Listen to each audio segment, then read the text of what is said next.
Hey y'all, a lot better day today. Temperatures in the 50s.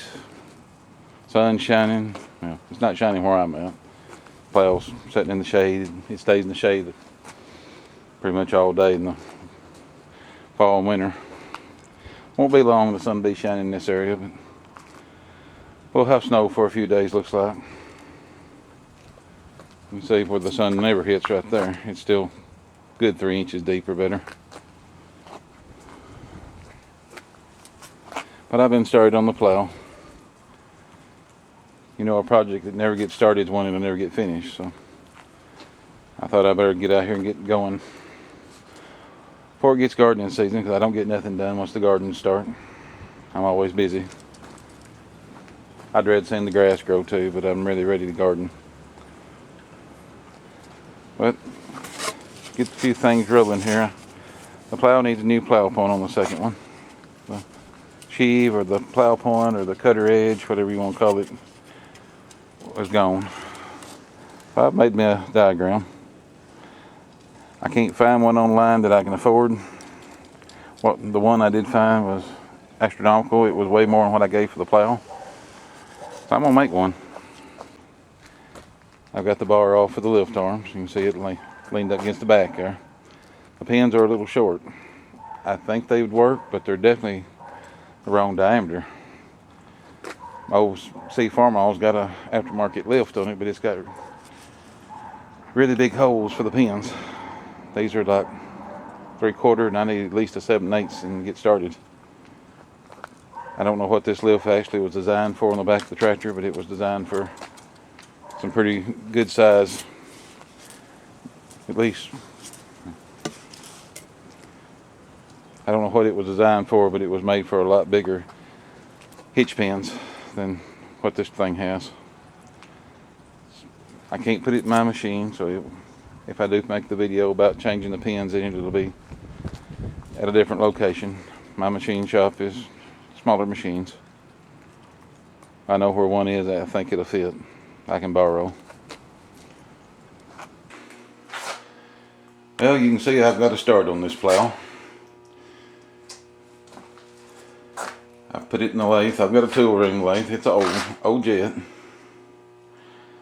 I know I think I've made videos about it. I don't know if I have on this channel. I don't know if I actually posted on this channel about my old jet lathe. But anyway, this is the shaft out of the plow. You know, y'all seen it standing up next to the plow. I put it in the tool ring lathe. It's a little more than what it can handle. It's too long, so I couldn't use a live center. I had to use a lathe dog. Some people know what it is, some people don't. I also found out that this ain't rolled steel shaft either. This was forged or casted, or it's really hard metal.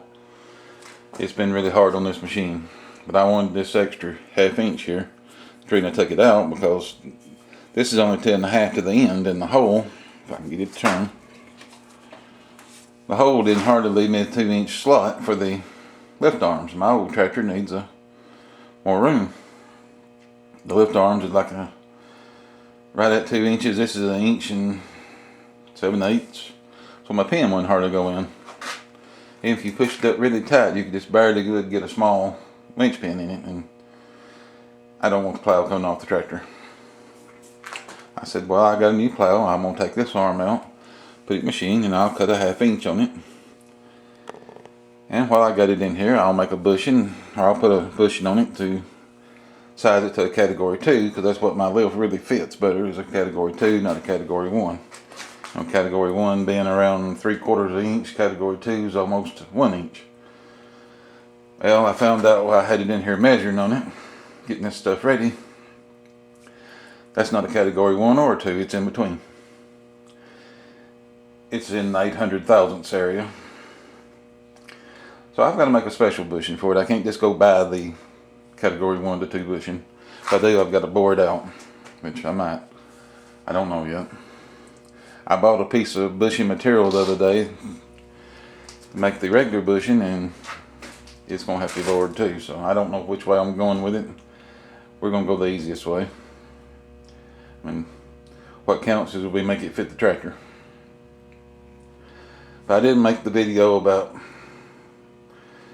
actually cutting this with the lathe because it was a very bad, noisy video. It didn't need to be in here. There was a lot of vibration. There was a lot of bad noises trying to cut this, and broke several cutter bits because of the vibration and the jumping and the lathe dog rubbing, and you know, it just wasn't made a good video. But I've got both ends done. I still got it locked in the lathe. I was going to take it out, but this part's done. And the other thing we got done, I've got my plow shear cut. That don't look like much. That's a 1/2 inch steel plate, 16 inches long, and what we got to do now is I've got to roll the plow over and probably get some help holding the plate up and marking on the back side, but I want to mark the holes in it because I don't trust my jig yet well. I want to make sure this thing fits tight. You're going to plow, you want everything right.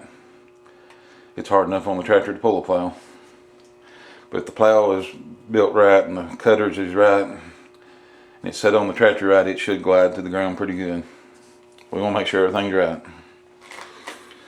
That's what we got on the plow. We're slowly chipping away. Now the other thing about this plow shear, reading why we couldn't buy one or find one, there's actually a piece of metal that goes here too. That's another reason I got to get it bolted on there just right and get it solid, because I've got to figure out this piece here. This plow shear actually has a 90-degree turn and a small piece to finish up the cutter on the other side. That'll be the next ordeal after I get this bolted up solid. I got to fix this plate here. It ain't a very big plate, but it's got to fit. I want it to fit right. But that's where we got on this thing.